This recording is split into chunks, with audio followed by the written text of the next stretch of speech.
Hi everyone, today I'm going to be doing a book review on Where the Chill Waits by Chris Martindale. This is a horror suspense. This is about a group of Americans who go to Canada to go fishing slash hunting, and they get involved in an evil Native American spirit. Our main character's name is Steven. He's in his 30s. He's married to a woman named Laura. He is invited to go on this fishing trip to Tennessee by his boss. And basically, his boss is an a-hole, and everyone within the company knows that if you refuse to go on these little adventures and hunting and camping and rock climbing trips with the boss, that the boss will actually demote you within like 6 months and get you to either quit or fire you one way or another. So even though he doesn't technically want to go on this fishing trip, he's not like necessarily like a super outdoorsy person. He feels like he has to go in order to keep his job. Now, as him and his wife are driving out to the private airfield, she is upset because she does not want him to go. Mainly because he just spends so much time working that they themselves have not had any real vacation time. So it's not necessarily that she's upset that he's going on like a guy's trip. She's just upset because she and him haven't had a trip to themselves in forever, and that's more why she's upset. Aside from Steven, there is a guy named Andy Church who's another one of the employees that goes on the trip, and the third employee's name is Paul. I can't remember his last name. Tucker is the boss, and he is an older gentleman, and like I said, he's kind of like an a-hole. He definitely wants to be in control all the time. It's his way or the highway. He has to be number one. He has to be like just the best. He has to win. That's just kind of like his personality and his attitude, and nobody likes him, right? But because this is almost like this is the best way to get a promotion is through this trip. Paul, like right off the bat, is like just up Tucker's butt, and like trying to say like all the right things and like playing the game to, you know, make the other guys seem crappy. So Paul is more likely to get the promotion.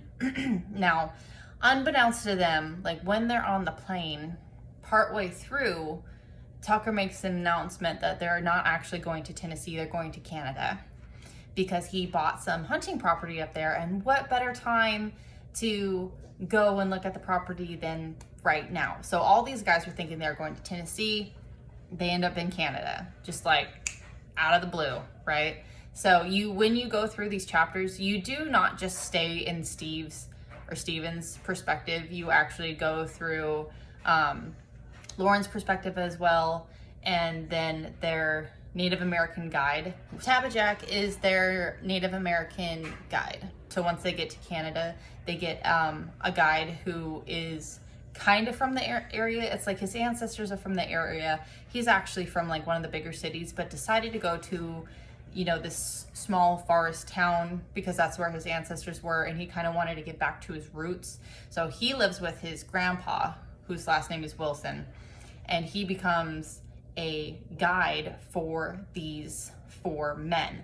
So the Native American guide picks them up in the small town and takes them out to the cabin on the property. And this is a pretty run-down property. Like I said, there's a cabin, there's 6 cots, and that's like basically it.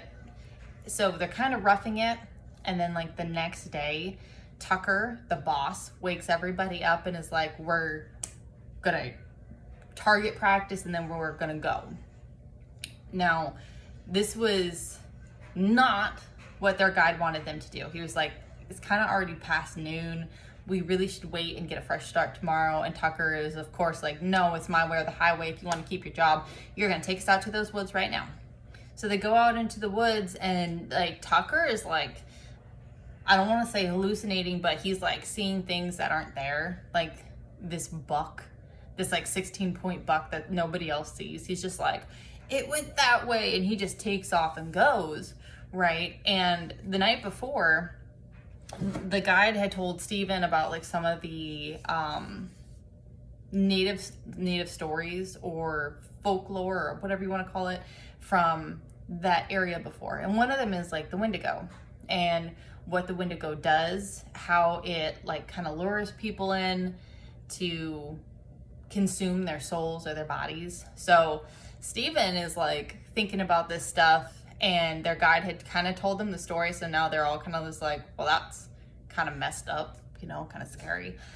But Tucker is just like, nope, we're gonna go. And they end up where they're chasing this deer, and it goes down into a valley, and Tucker's like, we're going.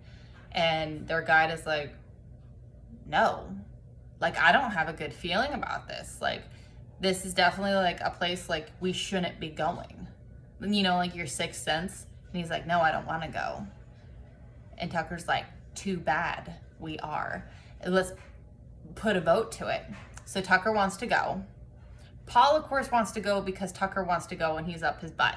Okay. And then Steven and their guide are like, no, we shouldn't go. But then Church, who is kind of like Steven's friend, is like, sorry, Steven, I'm going to agree with the boss this time and, you know, say that we should go. So the guide is like, well, screw you guys, I'm staying here. If you need me, shoot 4 times and I'll try to come find you, but I'm not going down into that valley. Like, I just know instinctually, like me and my dogs, we're gonna stay here if you guys want to go out hunting. So they go, right?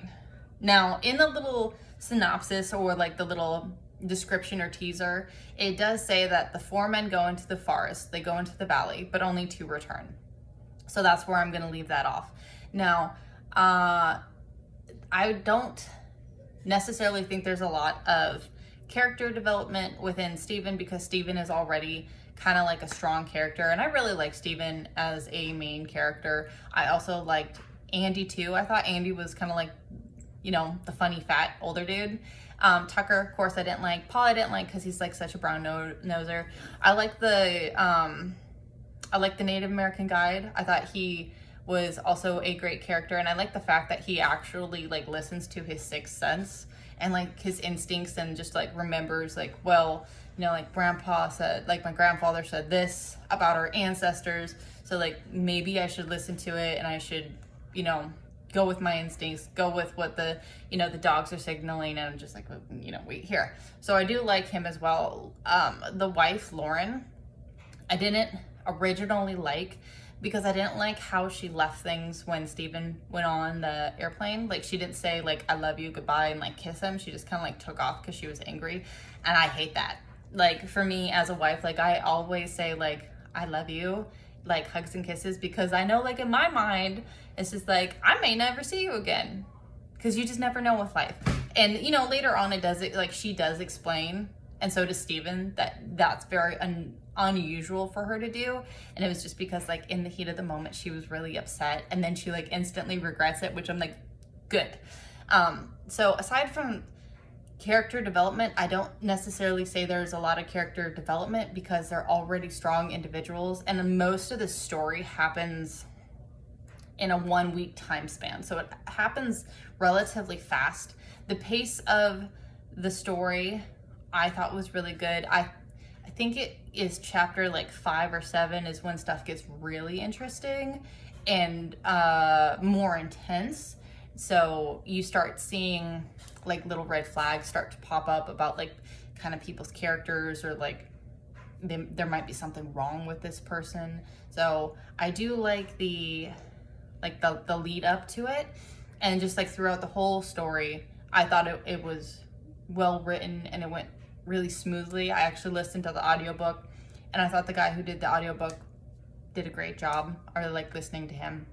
So if you're into, you know, something scary, suspenseful horror, and there is like guts, I should probably say that there's like guts and gore in here, and you like read it, like you take a step back and you're just like, oh my gosh, like that happened, they did that, like, oh my, like, oh no. But it's a really good book. So if you can handle like some gore, because it's not like throughout the whole book, there's like maybe like 3 or 4 places spattered where there's like kind of more intense places of gore, then you'll be fine.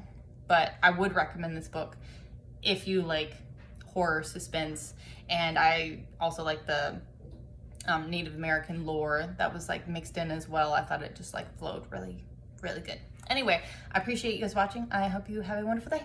Bye everyone.